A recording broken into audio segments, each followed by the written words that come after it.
Bonjour à tous, c'est Frédéric Bucollet et vous êtes sur Calcium TV. Je suis complètement d'accord. Mais oui! Maintenant que j'y pense, c'est vrai qu'il a fait un petit sgeg.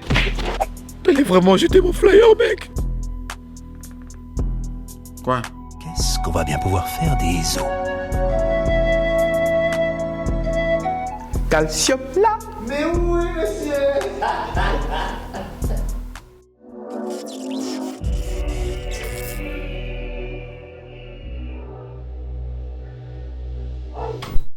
Salut à tous, c'est votre gars YoBG, j'espère que vous allez bien. Oui, ça fait longtemps qu'il n'y a pas eu de vidéo sur la chaîne, mais nous sommes de retour et ça va être très méchant. En tout cas, je vous invite à activer la cloche, vous commentez, vous likez, vous partagez comme d'habitude pour être au courant de tout ce qui se passe.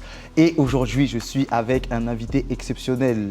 Il est humoriste, il est comédien, mais vous allez en savoir un peu plus sur lui. Je suis avec mon gars sûr, Frédéric Bucollet, et dans la maison, c'est comment mon gars? Tranquillement. Ça va quoi? Ben oui. Bah oui, moi je suis content de te recevoir aujourd'hui, ça fait plaisir. Mais ça fait longtemps qu'on devait se... Ça fait longtemps qu'on devait se brancher. Bah oui. On est d'accord? Bah oui, carrément. Donc non, je suis très content comme je disais et t'es pas là pour rien. Il faut qu'on dise, t'as un spectacle là le 10 novembre, Voilà. donc au Palais des Glaces, qui s'appelle Exactement. Épopée. Ouais. Et ça s'annonce très chaud. Ouais, très chaud. Attends, je travaille dessus depuis 4 ans maintenant, tu vois. 4 ans déjà. Ouais, ça fait depuis 2020 que je suis pas monté sur scène en solo. Enfin, je Ouais. veux dire, je vais à 1 heure en solo, Mhm. parce que je suis beaucoup au théâtre en ce moment. Ouais. Je joue dans 2 pièces de théâtre. T'es chaud. Donc je m'étais dit, à côté de ça, il faut que tu aies quand même ton petit truc à toi, tu vois. Donc je travaille depuis le Covid, je suis là, je travaille, je garde Ouais. un peu. Et là, c'est le moment maintenant, le 10 novembre, il faut sortir tout ça du tuyau, tu vois. Fort. Mais on aura l'occasion d'en parler. Il faut qu'on revienne quand même au début. Moi, j'ai envie de savoir, parce que Ouais. c'est vrai que moi, je te le disais en off, moi, je t'ai découvert avec des vidéos où justement, tu étais en duo. En duo. Ouais, tu étais en duo avec Camille Renier. Ah oui, Camille.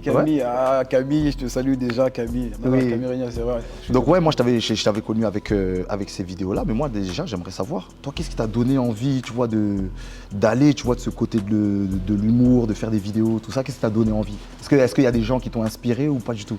Inspiré, si, beaucoup, hein, comme nous tous, hein, quand on se lance dans un truc, c'est juste qu'on a été inspiré par des personnalités, etc. En fait, il faut savoir que moi, je viens du Congo Oui. RDC, tu vois, et mon père est grave fan des films, il regarde beaucoup de films, toutes sortes de films, hein, mais il était beaucoup dans les comédies, Ouais. tu vois, donc il m'a bourré le crâne avec des films de Eddie Murphy, de Louis de Funès, Oh, de Jim ok. Carrey, tout ça, Ok. et je regardais beaucoup de cartoons avec lui.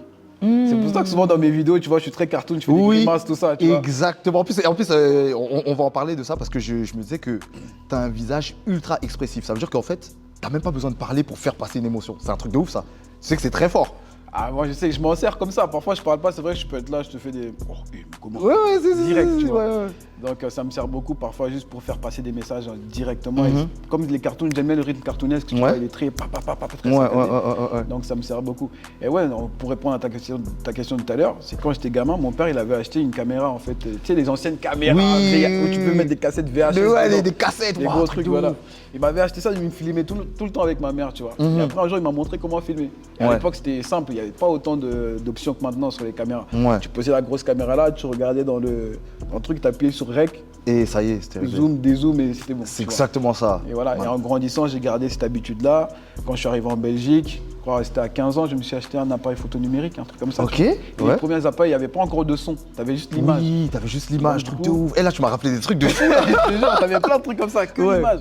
Et comme tu as dit tout à l'heure, j'arrive à jouer sans la parole, donc je faisais que des mimiques un peu à la Mr Bean, tu vois. Oui, Je faisais des oui. petits sketchs comme ça au début, et après j'ai gardé cette habitude-là en grandissant, tu vois. Ok, charmé. Et je te disais que moi, je suis parti regarder ce que t'as fait. Tes toutes premières vidéos de YouTube, t'as dit il y a 12 ans, frère. Ça veut dire que ça fait un moment que t'es là en vrai, Oh, tu ça vois. fait longtemps. Et est-ce que tu peux me parler déjà des premières vidéos que t'avais faites en mode système D?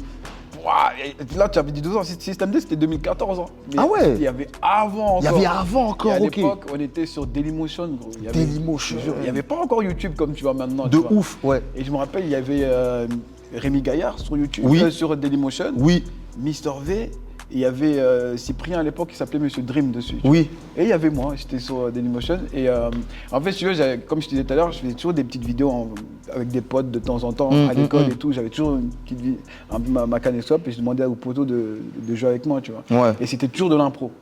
Et un jour, en fait, avant d'intégrer mon école de cinéma. Je travaillais en tant qu'électricien pendant 1 an. On était sur un chantier avec un poteau et j'avais ma petite caméra. Et j'avais un sandwich. Ouais. Et j'avais mis une côte de porc là-dedans, tu vois. Oui, je veux venir. Oui. Et j'ai dit à mon pote, j'ai passé la caméra, j'ai dit, tu sais quoi, filme-moi, tu vois. Ouais. Il a dit, mais tu veux que je dise quoi? J'ai dit, t'inquiète, parce que je savais que c'était un ouf, tu vois, il allait répondre. Ouais. Et je dis, filme-moi, demande-moi ce que je mange. Il me filme, il me fait, tu manges quoi? Je fais côte de porc dans du pain, cousin. Côte de porc. Il m'a dit quoi? Mais c'est pas halal, côte de porc. Oui. C'est parti comme ça. Je dis, mais c'est halalé, je l'ai halalé ce matin. Oui. C'était juste un sketch comme ça à l'impro, tu vois. Et je montrais ça en famille. Je montrais à des cousins, cousines, etc. On rigolait tous quand ils venaient chez moi, tu sais, quand on fait des soirées en famille, tout le monde à la maison, on balance ça et on rigole. Et une de mes cousines, elle me fait quoi? Mais toi, il faut que tu mettes ça sur Internet. Tu peux faire rire les gens comme ça. Je dis, ah ouais? Il dit, ouais, mets sur Internet, tout ça. Donc j'ai créé un compte Dailymotion. J'ai balancé cette vidéo-là. Ça a fait un buzz, tu vois. Et à l'époque, les buzz, tu faisais 200 000 vues, c'était un truc de fou. Ah oui, c'était une dinguerie. Bah ouais, j'ai publié cette vidéo à midi et à 19h, je vois 200 000 vues. Les gens étaient là, ils commentaient, waouh, c'est trop drôle, nanana. Ça s'est retrouvé sur. Tu sais, à l'époque, Canal+, il y avait un truc où ils mettaient le zapping. Oui, le zapping, bien sûr. Voilà. Oui. Et passé dessus, je commençais à avoir des interviews dans des journaux web, tout ça. Je comprenais pas ce qui se passait, tu vois. Et il y avait des réels qui me disaient, il y avait un réel qui m'avait contacté, il m'a dit, ouais, ce serait bien qu'on fasse des trucs ensemble et tout. Et moi, pour moi, je m'amusais juste, je savais pas que c'était vraiment un métier, tu vois. Ouais. Et du coup, quand j'ai pris la décision de vraiment faire ça, je me suis dit, ok, fais vraiment une école de cinéma, parce que quand tu t'engages dans cette voie-là, il faut être armé, tu vois. L'impro, c'est bien beau, tout ça, mais je voulais pas faire juste de comique, tout ça. Donc il fallait apprendre les bases. Et c'est comme ça que j'ai commencé une école de cinéma, en fait. Purée. Donc école de cinéma, comment ça s'est passé en école de cinéma? Ah, déjà, c'était dur, hein. Ben ouais, tu m'étonnes. C'était dur, frérot, mais je kiffais de fou parce que moi, je m'amusais, je faisais ce que j'aimais, tu vois. C'est la première fois que je partais à l'école, je rentrais chez moi avec l'envie de revenir le lendemain. Je me disais, putain, il faut que je revienne demain, j'ai envie de... Incroyable. Gars, j'étais le premier arrivé, dernier à partir. Je mangeais de fou parce que moi, du coup, je découvrais tout un univers, tu vois. Et j'aimais bien le concept de pouvoir montrer ma palette, en fait, en tant que comédien. Tu vois. Je kiffais bien les trucs un peu fous, tu vois. Et comme on me voyait souvent en mode comique, le fait d'apprendre vraiment le drama, ça me mettait bien, tu vois. Je pouvais montrer autre chose que la comédie. Charmé. Franchement, c'était bien, tu vois. Mais après, tu sais, tout ce qui est remarques, etc., sur le fait que je sois en Renoir, sur les... Ça, je vais pas revenir dessus, hein. C'est connu aujourd'hui, tu vois. Ouais, grave. Et déjà, dès que je suis arrivé dans cette école, je me suis dit, écoute, fais abstraction de tout ça. Tu es là pour un objectif. Ton daron, il t'a mis la pression. De ouf. Fais pas ce métier-là. Donc, si je suis là et que je suis parti contre son gré, c'est qu'il faut que j'assure. Donc, j'entendais des trucs. Ok, je me disais, gars, fais ton truc, dans 3 ans, t'es plus là. Et puis, tu fais ta vie, tu vois. Purée, donc tu as fait 3 ans en école de cinéma. Voilà. Quelles ont été du coup, comment ça s'appelle, les retombées par rapport à ça? Est-ce que tu as eu des opportunités juste derrière ou même pas? Ouais, mais en fait, quand tu es dans une école de cinéma, les opportunités, tu les crées toi-même, tu vois. Ok. La chance que moi, en fait, en arrivant dans cette école, dans ma tête, j'étais déjà comédien. Ok. Souvent, je sortais de l'école, j'allais passer des castings, j'allais m'inscrire dans des agences de pub, tout ça. Et souvent, les autres ils me disaient, mais qu'est-ce que tu fais? Toi, t'es qu'en première année, t'es pas encore comédien. Moi, je dis, mais qu'est-ce que tu me racontes? Moi, dans ma tête, je suis comédien. Je suis venu là avec un objectif, c'est brûler les planches. Ben oui, c'est ça. Donc, et heureusement que j'avais déjà cette mentalité-là. Parce que dès la première année, j'avais déjà tourné dans 7 courts-métrages, tu vois. Et c'était rare pour les premières années de l'école, tu vois. 7 courts-métrages, et je m'étais inscrit dans une agence de pub. Ça fait Profil, et eux, ils m'ont fait tourner mes premières pubs. Tes premières pubs, ok. C'est eux qui m'ont fait faire Evian. Tu sais, j'étais sur les bouteilles, j'étais dans le métro, 4x4, tout ça. Oui, mais je me rappelle de ça. Je me rappelle de ça. Mais même là, il y a quelques années, t'étais dans. C'était sur quelle pub que t'étais J'ai fait Buffalo Grill il y a pas longtemps. Buffalo Grill, voilà, J'ai fait du Burger King aussi. Burger King, J'ai fait La Poste, j'ai fait du Volkswagen. J'ai fait pas mal de pubs. Ils aimaient bien ma tête dans les pubs, tu vois. Mais ça, c'est charmé, ça. Mais est-ce que, sans indiscrétion, est-ce que ça, c'est un truc qui est bien payé ou pas? À l'époque, ça payait bien. Franchement, maintenant, tu sais, maintenant que l'Internet, ça a explosé, maintenant, tous ceux qui font des pubs, ils vont chercher des influenceurs, des gens qui ont des... des gens qui ne connaissent pas les tarifs de base, etc. Mais parfois, ils acceptent des réseaux, tu vois. Donc, ils acceptent et du coup, tous ceux qui font des pubs maintenant, ils ont un peu baissé. Voilà, c'est réduit, Si ils vont prendre un autre gars. Mais à l'époque, ça payait bien. Quand j'ai fait Evian, en tout cas, ça m'a beaucoup aidé, tu vois. Parce que l'école, elle était payante. Je crois à l'époque c'était 4 000 € l'année. Dingue. Quand je dis à mon oncle, il a pété un plomb, mais comment tu vas aller là-bas 4 000 €? Je dis, mais t'inquiète pas, je vais me démerder, je vais essayer de faire comme je peux pour payer, je vais rien te demander, tout ça. Mais si j'essaye pas, je vais m'en vouloir plus tard. C'est ça le truc. Non, mais c'est chiant. Mais donc école de cinéma, donc tu te retrouves dans des pubs. Ouais. Mais moi j'ai envie de revenir aussi sur le contenu YouTube. Je suis tombé aussi sur Bijou et Joe. Waouh, gars, tu me sors des références. Non, parce qu'en fait, ça, tu sais, je me suis rendu compte que c'était les prémices de ce que tu fais maintenant. Tu vois, avec les trois persos, tout ça. C'est les prémices en vrai. Exactement.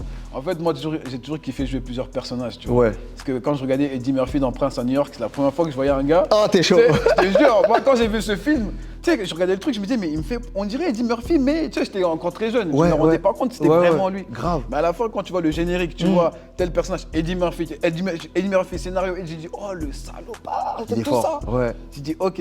Et du coup, moi, j'aimais bien me voir, mais j'aimais me déguiser, faire d'autres personnages. Ouais. Pour que la personne qui va me voir, qui va dire, oh, il m'a surpris là, il y a un nouveau truc là, tu vois. Et c'est vrai, t'as raison, c'était les prémices que j'arrivais à faire Bijou, du coup, qui était, on savait jamais vraiment si c'était sa mère ou son. Ouais, grave, sa de femme. Ouf, ouais. Mais pour moi, c'était sa meuf un peu dans le truc, tu vois. Et après ça, je me suis dit, ça serait bien de changer, parce que je trouvais que Bijou, avec le temps, ça devenait un peu cliché. Si oui, je vois ce que tu veux dire, ouais. On me disait, ouais, mais attention, ça fait de la daronne vénère, tout ça, nanana. Exactement. Je dis, ok, c'est vrai que je vais peut-être un peu effacer ce personnage-là, et je l'ai remplacé par le papa maintenant, que tu vois.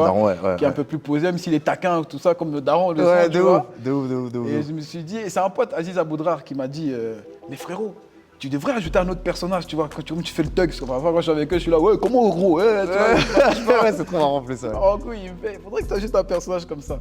Et du coup, j'en ai fait une qui a grave marché, tu vois. Et puis j'ai amené ce côté où je traite de l'actualité, etc. Tu vois. Ouais, justement, je voulais y venir parce que là, avec le nouveau format, avec les trois personnages, donc il y a celui qui est posé, il y a le daron qui est un petit peu taquin, et puis le frérot qui est un peu voyou, tout ça.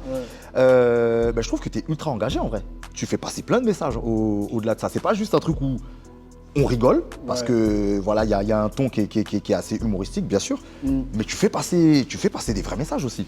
Ouais, est-ce que c'est quelque chose qui est volontaire quand même? En fait, c'est même pas que je m'oblige même pas à faire ça en fait. C'est naturel chez moi. Pour moi, une bonne comédie, un bon film, il faut qu'il y ait un message derrière. Exactement. En fait, moi, tous les films que j'ai toujours regardés, il y a un message. Par exemple, quand tu regardes The Mask, tu dis c'est une dinguerie, tu regardes, tu rigoles, il fait des grimaces et tout, mais en vrai à la base c'est quelqu'un qui s'accepte pas, tu vois. Exactement. Et qui se cache derrière un masque pour pouvoir être ce qu'il est vraiment. Et à la fin quand il le retire en fait, il comprend que c'est un étant soi-même qui peut avoir la fille qu'il veut et il balance le masque. Et tout ça, quand tu regardes le film la première fois, tu te dis c'est une comédie, mais il y a une vraie réflexion derrière. Bien sûr, il y a des messages et moi je me suis dit, c'est pour ça qu'en fait j'ai ces trois personnages. T'as le papa qui a vécu en Afrique, qui est du coup en France. T'as les deux gamins qui sont nés ici. T'as celui qui est un peu plus ghetto, tout ça, et puis t'as celui qui aime bien se renseigner, avoir les deux parties, l'Aide et l'Europe, tu vois. Et ça me permet du coup de traiter un peu plusieurs sujets, avoir trois avis divers, tu vois. Et du coup, je me protège aussi. Oui. Parce que parfois, je l'écris en étant malin, parce que je me dis, ok, je peux faire un débat où tu peux avoir trois avis différents. Comme ça, je peux balancer des dingueries avec un personnage qui est gang, tu vois. C'est ça. Il balance des dingueries. Le papa, lui qui a la vision européen et africain, il peut amener son côté Afrique dedans. Et t'en as un qui est un peu plus neutre, mais qui est très droit, qui est plus dans on va dire, dans la lecture des livres, tu vois, il est plus scolaire. Donc ça me permet vraiment de pouvoir traiter tout genre de sujets. Et du coup, toucher, peu importe la vue que tu peux donner, toi, par rapport au sujet qui est dans la vidéo. Grave. Tu peux être représenté en quelque sorte. Ça veut dire qu'en fonction des avis, il y a peut-être un avis qui peut plus te parler qu'un autre. Et du coup, ça peut créer du débat dans les commentaires. Exactement. Tu vois, j'en ai sorti une hier, débat de fou par rapport à Michael B. Jordan qui doit jouer Hercule, tu vois. Oui.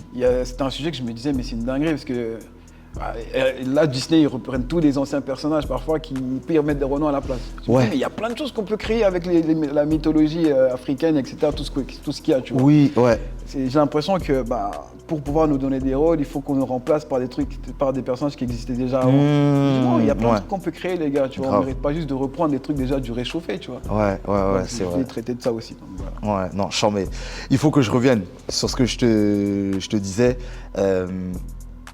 La période où je t'ai connu, Comme je te disais, tu étais en duo avec Camille Renier, c'était incroyable. Tu as vu, et même il n'y a pas longtemps, je suis retombé sur la vidéo Le Tarif. Gros, j'étais mort de rire.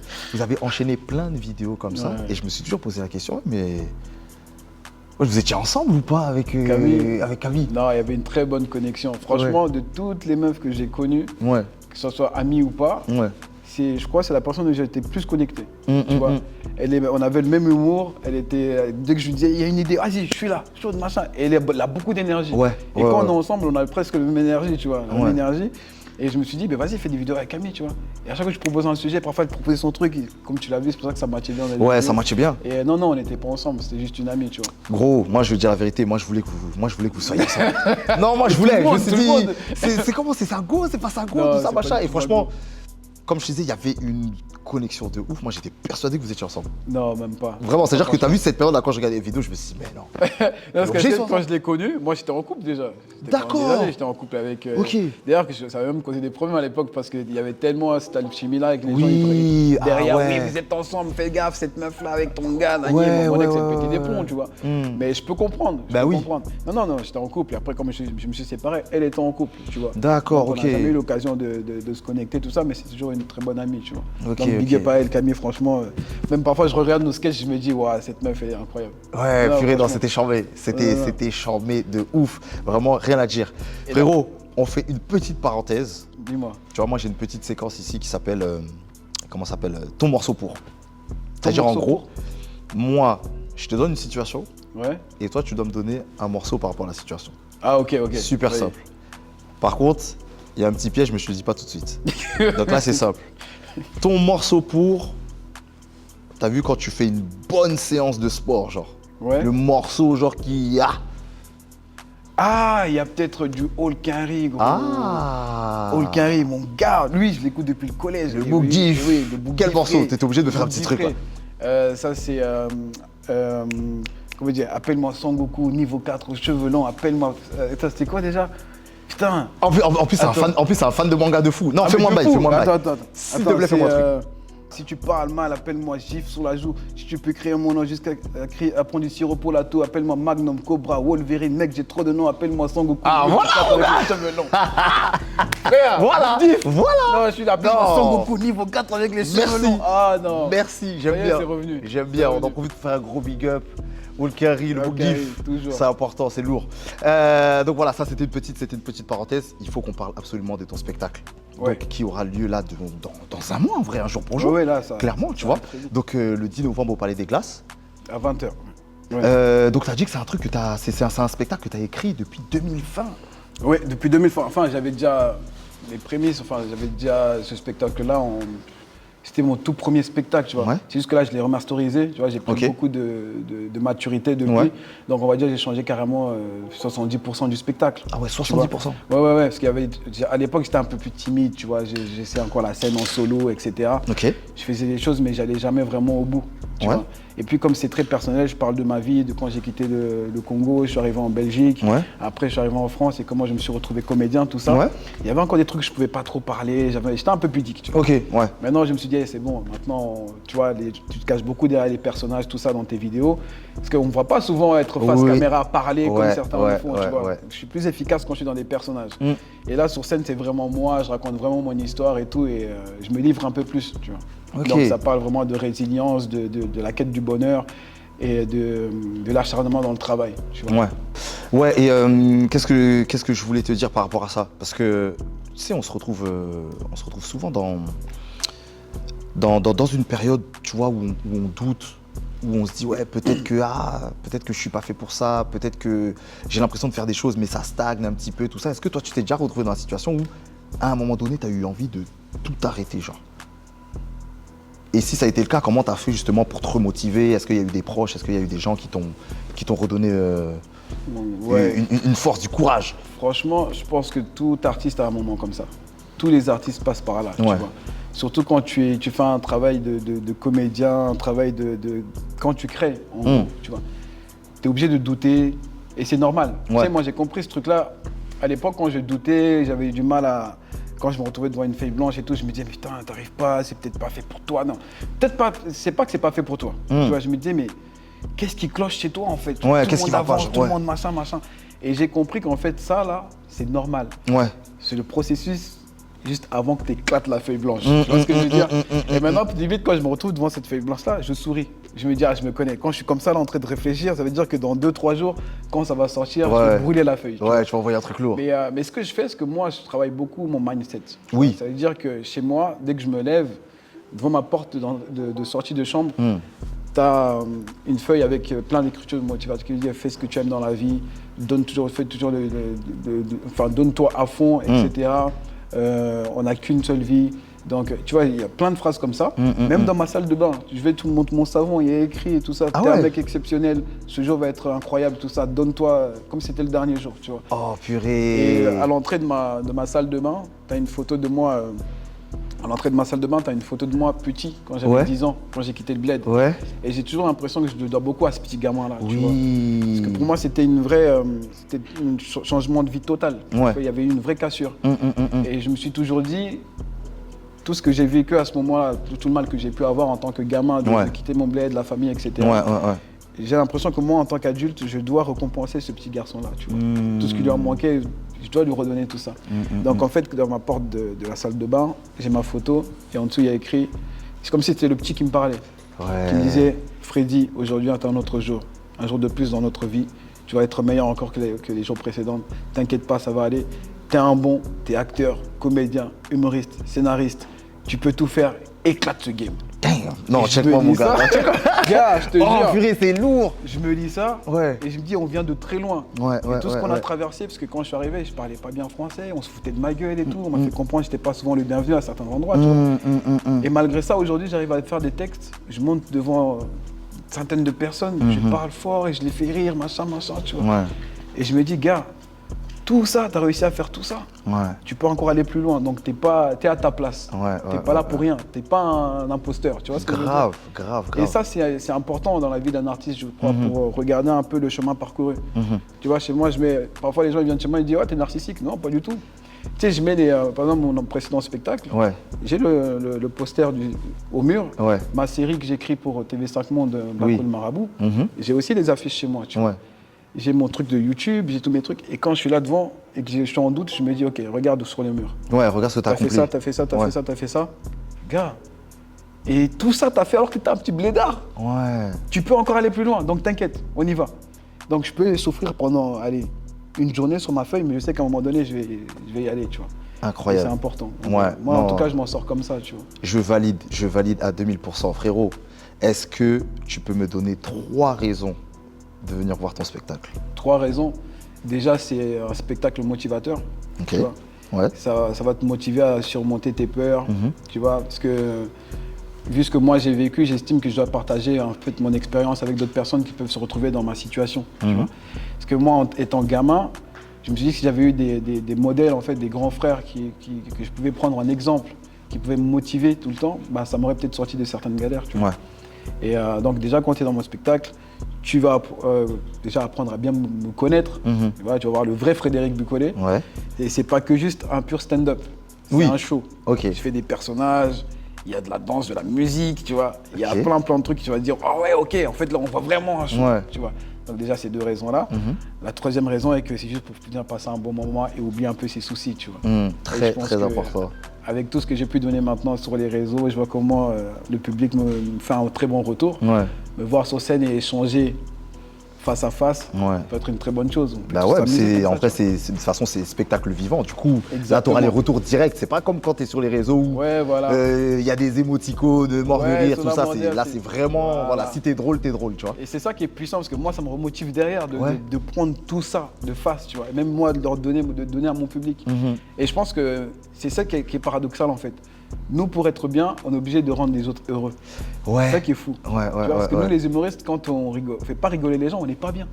Tu vois. Et pour nous soigner, on a besoin d'avoir un excès de bonheur, tu vois. Et quand on le voit à travers les autres, nous, ça nous booste encore plus. En tout cas, moi, c'est comme ça que ça fonctionne, tu vois. Je fais une vidéo, je suis pas bien, il y a des jours comme ça, je fais une vidéo et je booste. Et je poste, les gens qui disent, waouh, trop bien, machin, je vois les gens qui rigolent, ça les fait plaisir, qui se marrent. Ok, moi ça me. Ouais, c'est ton moteur, genre ton énergie. Ouais, c'est un truc de ouf. Non, lourd. Franchement, les trois raisons, je valide de fou. La team, vraiment, je vous invite à venir au Palais des Glaces le 10 novembre à 20h parce que ça va être méchant. Et épopée, là, avec tout ce que Frédéric nous a dit, franchement, la définition, elle est juste trop bien trouvée. Genre, vraiment, tu vois le mec qui monte. Moi, je valide à 2000%. Et de toute façon, je serai là. Ah, mais bien sûr, tu seras là. Tu sais très bien, je t'ai envoyé un message sur Instagram. Mais je l'ai partagé d'ailleurs. Oui. Il m'a mis la pression. T'es en train de drôle là. Mais c'est pas dingue de dire ça. Mais t'as eu des retours par rapport à ça ou pas? Mais frère, mais de ouf. J'étais là, oh, le salopard, il m'a mis une pression. Vas-y, il faut que je travaille. Non, je serai là. Franchement, je serai là. Et puis, moi, je te ferai mon retour en toute sincérité. Je suis pas cherché à t'en sortir. Si c'était vraiment trop bien, je te dirai. Non, c'est important de faire des critiques constructives. Tu vois, parce bien qu'on a sûr. besoin de ça pour avancer. Il y en a qui sont là, non, il faut pas heurter. Non, il faut dire les choses comme ça. Moi, ça me permet de travailler en tout cas. Je prends jamais mal les choses, tu vois. Ok. Donc, n'hésite pas. Si tu vois un truc, déjà mets-toi au premier rang comme ça, je vais bien t'allumer. Ah, tu vas m'allumer. Changer ton message. Alors, je suis drôle. Je suis drôle ou pas? Voilà, regardez-le là, celui qui avait mis le message. Mais Frédéric, non, franchement, avec plaisir. Franchement, bon, on arrive déjà à la fin de cette petite interview. Franchement, j'ai passé un bête de moment, frérot. Moi, je te souhaite plein de belles choses et je t'attends au tournant. Ah, mais dans le bon sens, tu sais déjà. On se suit. Dans le bon sens. Non, on se suit. Y a pas de problème. On fait comme ça. Merci, la team, je vous invite à commenter, liker, partager si vous avez kiffé. Et on se revoit très prochainement pour une nouvelle vidéo. Mais j'en profite pour faire un gros big up à toutes les personnes qui ont participé à tout ça. Elles sont beaucoup, mais vous allez vous reconnaître, les gars. On est ensemble. Et on se revoit très prochainement sur Calcium TV. C'était votre gars YoBG avec mon invité Frédéric Bucolé. On est ensemble. Yo.